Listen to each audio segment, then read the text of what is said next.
মোটামুটি রামায়ণের সমস্ত দৃশ্যগুলো এখানে ফুটিয়ে তোলা হয়েছে। সাপের মুখে দিয়ে যাওয়ার রাস্তা, মানে এমন যে একটা মন্দির হয় আমি অন্তত জানতাম না।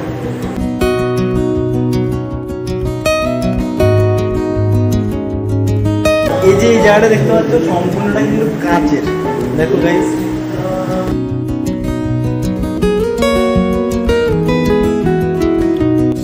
এটাকে চিনতে পারছো?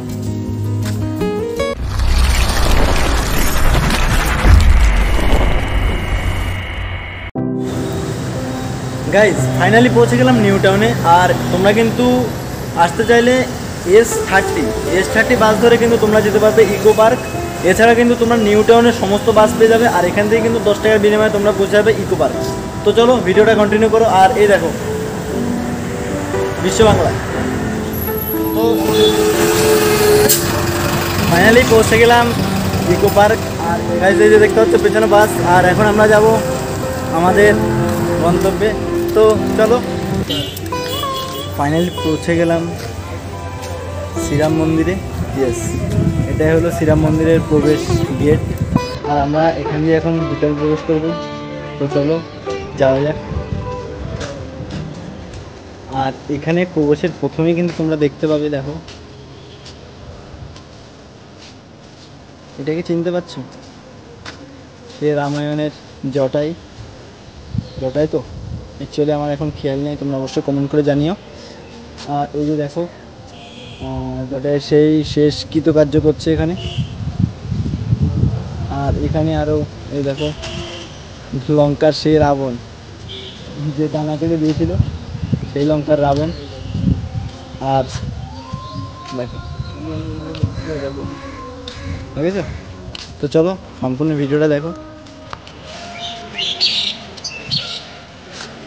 দেখো হনুমানজির এই মূর্তিটা দেখো, এটা বলতে পারো আমাদের, আমি যতটুকু জানি আমাদের ওয়েস্ট বেঙ্গলের এটাই টপ, হয়তো টপ হনুমান টেম্পল। দেখো সরি হনুমান স্ট্যাচু। গাইজ এই যে এটা দেখতে পাচ্ছ এটাই হলো সবথেকে বড় হনুমান স্ট্যাচু। দেখো আমি আজ পর্যন্ত কোথাও দেখিনি এতটা বড় হনুমান স্ট্যাচু, মানে পুরো দেখতে অসাধারণ। আর উপরে দেখো গাইজ, উপরে ঘর মতো করা আছে, বলতে পারো এক কথায় অসাধারণ।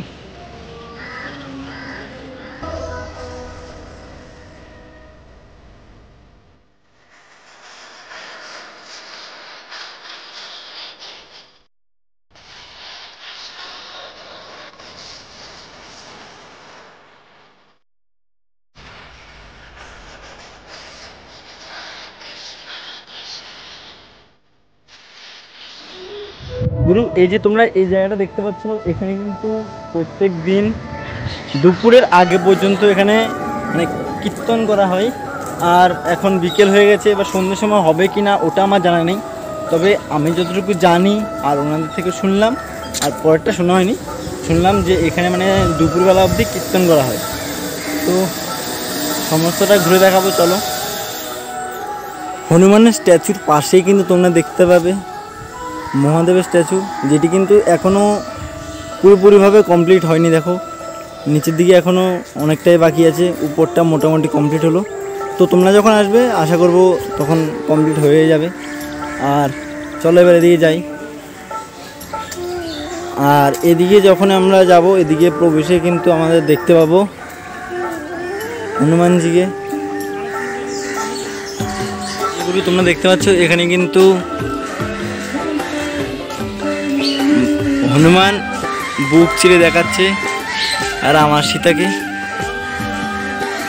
আর এবার আমরা সামনে এগিয়ে যাব।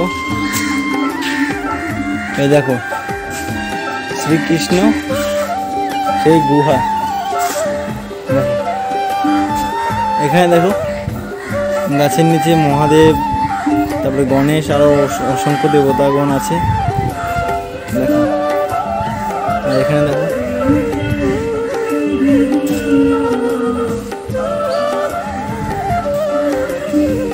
একদমই অসাধারণ।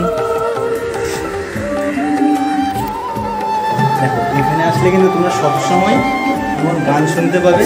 আর এই যে এই জায়গাটা দেখতে পাচ্ছ সম্পূর্ণটা কিন্তু কাঁচের, দেখো গাইস,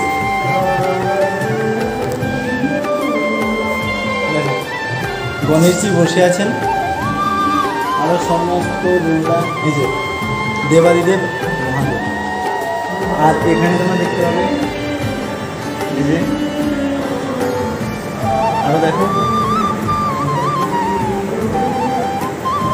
দেখতে পাচ্ছ এই যে চারপাশে দেখো।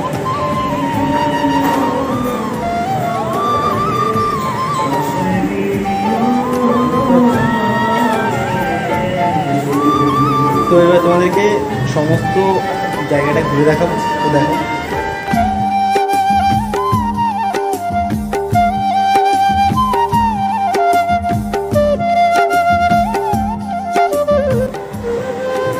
সেগুলো দেখো, এই মন্দিরটা কিন্তু খুবই ভালো, এক কথায় অসাধারণ।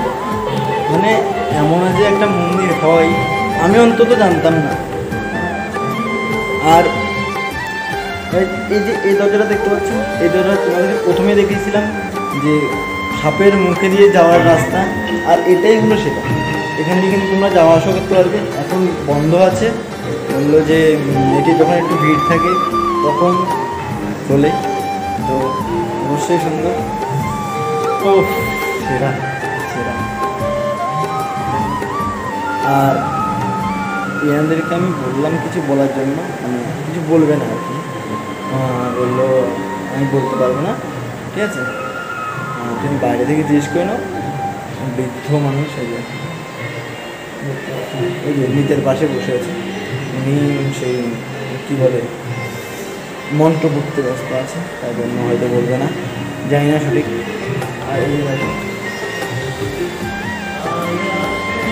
খুব সুন্দর ফ্ল্যাশব্যাক। আর এদিকে কিন্তু তোমরা দেখতে পাবে, দেখো মোটামুটি রামায়ণের সমস্ত দৃশ্যগুলো এখানে ফুটিয়ে তোলা হয়েছে। আর এটি দেখো, এক কথায় অসাধারণ। এদিকে কিন্তু তোমরা দেখতে পাবে, বাহ খুব ভালো লাগছে, গার্ডেনের মতো করা আছে, লেবু গাছটা সমস্ত কিছু আছে, বেশ খুব সুন্দর। তো চলো গাইজ, আর এই মন্দিরে যদি তোমরা আসো সকাল 6টা থেকে দুপুর 12টা, আর 3টে থেকে রাত 9টা পর্যন্ত খোলা থাকে। এখানে আসতে তোমরা বাইরে থেকে এখান থেকে পুজোর যে সমস্ত প্রসাদগুলো ওগুলো কিনে ভিতরে তোমরা পুজো দিতে পারো। তো বন্ধু, কেমন লাগলো আজকে এই ভিডিওটা? যদি ভালো লাগে থাকে অবশ্যই একটি লাইক, নতুন হয়ে থাকলে সাবস্ক্রাইব। তো দেখা হচ্ছে নতুন ভিডিওতে, ভালো থাকো, সুস্থ থাকো, জয় হিন্দ।